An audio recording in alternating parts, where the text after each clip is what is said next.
అచ్చ తెలుగు విద్యార్థితో తెలుగు రాష్ట్రాల first rank నారాయణదే.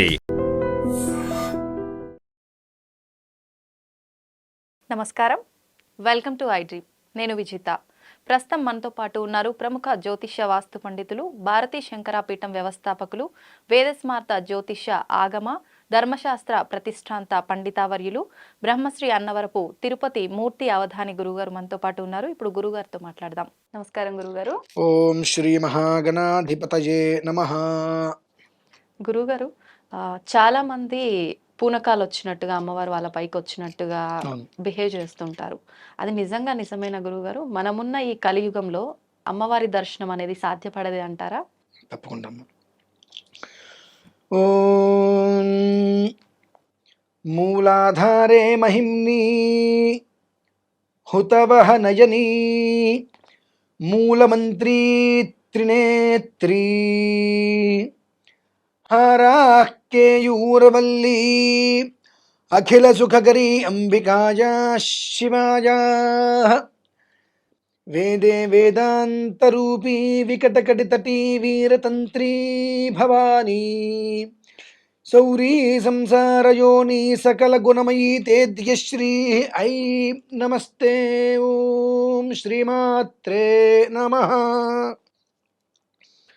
కలియుగంలో అమ్మ దర్శనం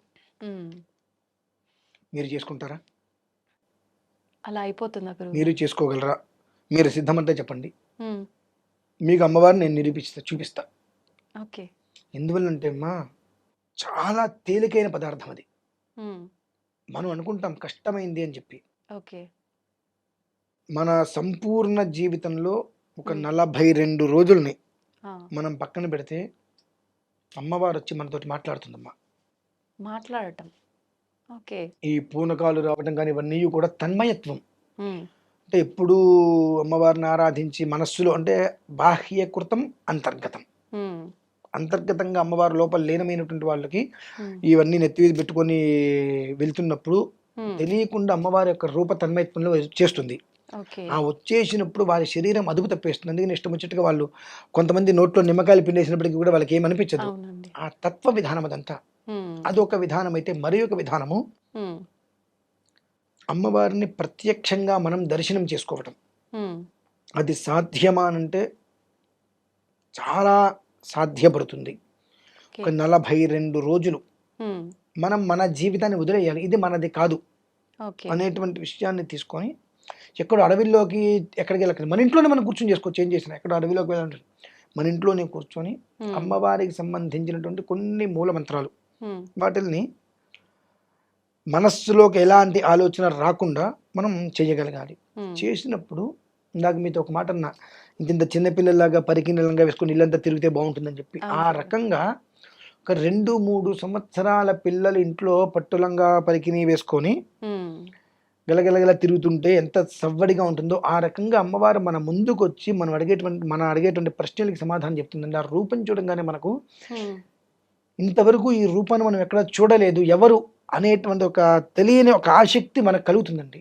అమ్మవారు ప్రత్యక్షమవుతుంది. ఇది సుమారుగా ఒక 30 రోజుల తర్వాత. 40 రోజుకి దగ్గర వస్తున్నప్పుడు ఒక 16-18 సంవత్సరములు గల యవ్వనవతి స్త్రీ రూపంలో వస్తుంది అమ్మవారు. అంటే స్త్రీ అనుష్ఠానం చేసేటువంటి సమయంలో పురుషుని రూపంలో, మన్మధుడు రూపంలో అమ్మవారు వస్తుంది. అలానే పురుషుడు చేసేటువంటిప్పుడు స్త్రీ రూపంలో అమ్మవారు వస్తుంది. ఆ వచ్చి అమ్మవారు మాట్లాడేటువంటి సమయంలో మన చూపు అనేటువంటిది అమ్మవారి యొక్క నోటి వంక చూస్తున్నామా, కళ్ళ వంక చూస్తున్నామా, ఈ లలాట స్థానంలో చూస్తున్నామా అనేటువంటిది ఆవిడ గమనిస్తుంది. ఈ 3 కాకుండా మన చూపు ఇంకెక్కడికి వెళ్ళినప్పటికీ కూడా మాట వచ్చేటువంటి ధోరణిలో ఏమాత్రం తేడా వచ్చినప్పటికీ కూడా మన జీవితం అనేటువంటిది కేర్ ఆఫ్ ప్లాట్ఫారం. 36 సంవత్సరాలు పడుతుంది జరిగినటువంటి అనర్థం ఏమిటి అని తెలుసుకోవడానికి. ఎందువల్లనంటే ఒక మంత్రం సిద్ధి పొందాలి అంటే అన్నీ వదిలేయాలి. ఎలాంటి స్త్రీ అయినా సరే వస్తూ మనల్ని ఉద్రేకపరిచే మాటలు మాట్లాడుతుందమ్మ, ఏదో ఒక స్త్రీ రూపంలో వచ్చి. ఆవిడ మాటలు మనం వింటున్నామా లేదా అనేటువంటిది కూడా ఆవిడ గమనిస్తూ ఉంటుంది. గమనిస్తూ మన చూపుని ఆవిడ ఖచ్చితంగా గమనిస్తుంది. కానీ ఆవిడ అమ్మవారుగా వచ్చిన విషయం మనం ఎవరైనా గమనించలేం. అటువంటి స్థితిలో మన జీవితం అనేటువంటిది కంప్లీట్గా తలకిందులైపోయి ఈ ప్లాట్ఫామ్ మీద బ్రతకడం అయిపోతుందండి పరిస్థితి. అలా కాకుండా అమ్మవారి యొక్క రూపం ముఖవర్చస్సు మీద మనం దృష్టి కేంద్రీకరించి వాచామే ఇంద్రియేణ విచ అమ్మవారి యొక్క పెదవుల నుంచి పదాలు ఎలా వస్తున్నాయి అనేటువంటి విషయం దృష్టి, ఆమె చూపు అనేటువంటిది తీక్షణ దృష్టి ఎలా ఉందనేటువంటి చూడటము, ఆమెకి ఇక్కడికి లలాట స్థానం, ఈ మూడిట్ల మీద మనకు దృష్టి కేంద్రీకరించినట్లయితే అమోఘమైనటువంటి మేధా సంపత్తి మన సొంతమవుతుంది. అనంతరం అమ్మవారు అక్కడికి వచ్చి కూర్చొని మీరు ఇక్కడ అడిగితే ప్రశ్న అక్కడి నుంచి ఆవిడ సమాధానం చెప్తుంది మీకు. ఇవి రీసెంట్గా మన పీఠంలో జరిగినాయి అమ్మ. ఆ జరిగినప్పుడు నేను అంటే ఇతపూర్వం దసరాకి ముందు నేను ఒక వీడియోలో చెబితే యుఎస్ఏ నుంచి కొంతమంది వచ్చారు. నాన్ సెన్స్, అమ్మవారు లేదు, ఎవరు లేరు, ఏం జరుగుతుంది అంటే, మరి రండి అమ్మవారు మీకు దర్శనం చేయిస్తాను, నేను ఇబ్బంది లేదు, మీకు శక్తి ఉండాలి అన్న. ఇక్కడ వచ్చారు, కూర్చున్నారు, ఒక 18 మంది ముత్తైదులు చుట్టూగా కూర్చున్నారు. 18 శ్రీచక్రాలకు ఆరాధన చేస్తున్నారమ్మ. చివరి రోజు విజయదశమి రోజు నాడు ఇక్కడ కూర్చున్నారు. అమ్మవారు ఎలా మాట్లాడుతుంది, ఏం చూస్తుంది అనే విషయం కూడా నేను వీడియో తీస్తూ అయినా నేను చూస్తాను అని వీడియో చూస్తూ ఫోటోలు తీస్తూ పెట్టుకుంటుంటే కొన్ని మంత్రాలు పారాయణ చేసి వజ్రంతో నీళ్ళు తీసుకుని అమ్మవారి ముఖం దగ్గర ఇలా పెట్టారమ్మ. పెట్టినప్పుడు ఈ కంఠం దగ్గర ఉన్నప్పుడు ఎలా అయితే కదలిక ఉంటుందో ఆ ఈ కదలిక అందరూ గమనించారు. కదిలించినప్పుడు ఆయన ఫోటో తీసి ఒక్కసారి భయపడి ఇస్త్రీసాడు ఫోను. అంటే అప్పటి వరకు అమ్మవారు ఆ ఫొటోస్ ఉన్నాయి, నేను చూపిస్తా, 2 ఫోటోలు వేరియేషన్ చూడండి. అప్పటి వరకు అమ్మవారు చాలా ప్రశాంతంగా ఉన్నటువంటి వ్యక్తి చాలా రౌద్రంగా, కళ్ళు కూడా ఎర్రగా అయిపోయి ఆ రౌద్రం చూశాడు. అతను భయం వేసి ఫోన్ పక్కన పెట్టేసేసాడు. హాస్పిటల్ పడ్డారమ్మ. ఒక 3 రోజుల తర్వాత మళ్ళీ కొన్ని అమ్మవారి మంత్రాలు పారాయణ చేసి కుంకుమిచ్చ తీర్థం వేసిన తర్వాత లేచి వచ్చి ఇంకెప్పుడు కూడా నేను ఎవరిని కించపరచను అంటే ఏంటంటే అక్కడ అతని ఉద్దేశం ఏంటంటే అతను తప్పుగా ఏం మాట్లాడాల. ఏమన్నాడు, కంచి కామాక్షి అమ్మవారు మాట్లాడుతుందంటే నేను నమ్ముతా, శృంగేరి శారదా అమ్మవారు మాట్లాడుతుందంటే నేను నమ్ముతా, వాళ్ళు పీఠాధిపతులు, సంసార జీవితం లేదు వాళ్ళకి, కేవలం కూడా అనుష్ఠానంలోనే ఉన్నారు కాబట్టి నమ్ముతాను. నీకు సంసారం ఉంది, పిల్లవాడు ఉన్నాడు అంటున్నావు, నువ్వు పీఠం అంటున్నావు, నీతో అమ్మవారు ఎలా మాట్లాడుతుంది అనేటువంటి విషయం నేను అన్నా. నాయన అప్పుడు గుర్తుపెట్టుకో, భక్త తుకారం ఆయన సంసారేగా, మరి పుష్పక విమానంలో ఎలా వెళ్ళాడు పైకి? అక్కడ ఏం చేశాడు ఆయన? 2 జీవితాలని బ్యాలెన్స్ చేసుకున్నాడు. ఇటు కుటుంబంగా వ్యక్తిగత జీవితంలోకి దేవుణ్ణి ఎంటర్ చేయాల, వైదికంగా అమ్మవారి దగ్గర ఆరాధన చేసేటువంటి సమయం కుటుంబాన్ని ఎంటర్ చేయాల, రెండిట్లకి మధ్యలో గీత గీశాడు. ఈ డోర్లోకి వెళ్తే ఇది సంబంధం లేదు, ఈ డోర్కి వస్తే ఇది సంబంధం లేదు, అలా బ్యాలెన్స్ చేసుకోగలిగాడు. అందుకని ఆయన్ని పుష్పక విమానం వచ్చి తీసుకువెళ్ళింది. అలానే నేను ఇలా బ్యాలెన్స్ చేసుకోగలుగుతున్నాను అన్న దానికి నమ్మకం వచ్చి ఫోటో తీసి వీడియో తీసి ప్రయత్నాలు చేశారు. ఏంటంటే ఏదైనా మన నమ్మకాన్ని అనుసరించి ఉంటుందండి.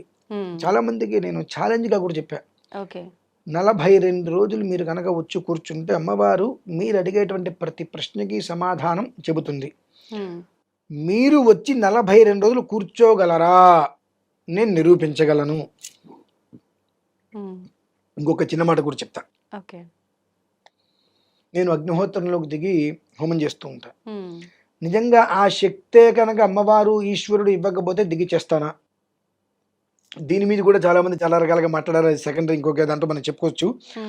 అది మరి అందులో కూర్చొని నేను ఎలా చేస్తున్నాను, దేనికి ఏది కలపకూడదు, ఏ జీవితానికి ఆ జీవితం అనేటువంటిది దాన్ని నిర్ధారించుకుని దాని విధానాన్ని అనుసరించుకుంటూ వెళ్తే ఎలా అమ్మవారి దగ్గరికి మనం వెళ్ళటం కాదండి, మనం చేసేటువంటి పనులను దృష్టిలో ఉంచుకొని భగవంతుడు మనల్ని వెతుక్కుంటూ రావాలి. మనల్ని వెతుక్కుంటూ వచ్చేటువంటి భగవంతుడు ఎప్పుడు మనల్ని వదిలిపెట్టవాడు. మనం వెతుక్కుంటూ అమ్మవారి దగ్గరికి వెళ్తే మనం పట్టుకున్నంతసేపే ఆవిడ ఉంటుంది. మనం వదిలేస్తే ఓకే నీకు వద్దు కాబట్టి వదిలేసి ఎవరైనా వెళ్ళిపోతుంది ఆవిడ. అదే మనం చేసేటువంటి ప్రక్రియలకి ఆవిడ వచ్చి మనల్ని పట్టుకోగలిగితే జీవితకాలం మనల్ని పట్టుకుని ఉంటుంది. ప్రశాంతమైన వాతావరణం అక్కడ ఏర్పడుతుందమ్మా. అందుకని కలియుగంలో భగవద్ దర్శనం చాలా అంటే చాలా తేలికమ్మ.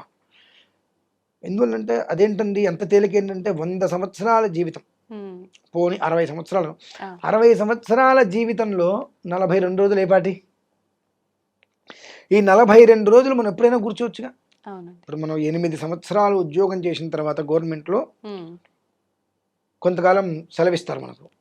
42 రోజులు నువ్వు సెలవు పెట్టి హాయిగా ఇంట్లో కూర్చొని నీ కుంపటి మీద వంట చేసుకుంటూ నువ్వు వ్యవహారం చేసుకుంటూ చేయొచ్చుగా.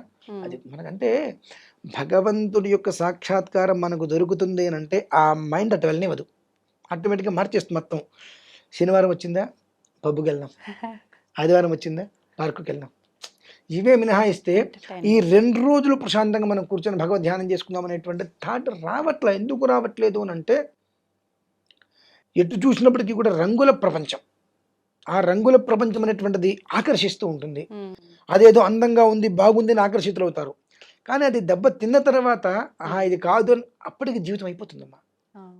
ఆ జీవితం అయిపోయే లోపు తెలుసుకుంటారేమో అనుకుంటూ ఉంటాం. కొంతమంది తెలుసుకొని బయటకు వస్తూ ఉంటారు, కొంతమంది తెలుసుకొని కూడా పాపం బయటికి రాలేకపోతూ ఉంటారు. బయటికి రాలేకపోయేటువంటి స్థితి ఏదైతే ఉంటుందో వాళ్ళని భగవంతుడు కాపాడతారమ్మా. ఓకే. తెలుసుకొని బయటికి రావటానికి, ఏముంది నేను అక్కడ ఉండిపోవటానికి, బయటికి రావాలనేటువంటి ఉద్దేశ్యం పరిపూర్ణంగా ఉండి రాలేక ఇరుక్కుపోతారు. చూసారా, సాలిగూడు లేరు ఏగా ఇరుక్కున్నట్టుగా, అలా ఇరుక్కుపోయిన వాళ్ళని కూడా భగవంతుడు కాపాడతాడు. ఏదో ఒక రూపంలో భగవంతుడు వస్తాడు, కాపాడతాడమ్మా. అది మాత్రం ఖచ్చితం, నమ్మాలి. కాకపోతే ఇవాళ రోజుల్లో నమ్మకం అనేటువంటిది ఇద్దరిలో ఎవరో ఒకళ్ళకే ఉంటుంది, రెండో వాళ్ళు నమ్మిస్తూ వస్తారు. అది వాస్తవం అండి. ఇద్దరు కూడా నమ్మకంగా ఉన్నారు అంటే జీవితం వేరు. కానీ ఒకళ్ళు కంప్లీట్గా నమ్మితే ఇంకొకళ్ళు కంప్లీట్గా నమ్మిస్తూ వస్తారు. కాబట్టి ఏ ఒక్కళ్ళు కూడా కొంతకాలం మినహాయించి జీవితాన్ని స్నేహం కావచ్చు, వైవాహికం కావచ్చు, ఏదైనప్పటికీ కూడా భగవంతుడితో కూడా రిలేషన్షిప్ కంటిన్యూ ఎందుకు చేయలేకపోతున్నారంటే, ఇక్కడ ఇద్దరిలో ఎవరో ఒకళ్ళే నిజాయితీగా ఉన్నారు, రెండో మనిషి నిజాయితీగా లేరు. ఆ లేకపోవడం వల్ల భగవంతుడికి దూరం అవుతున్నారు, కుటుంబానికి దూరం అవుతున్నారు, అన్నిటికీ దూరం అవుతున్నారు. అంతే తేడా. మొత్తానికి భగవంతుని పైన నమ్మకం అయితే ఉంచాలి మనం. అంతే కదా. నమస్తే గురుగారు. పరమేశ్వరార్పణం.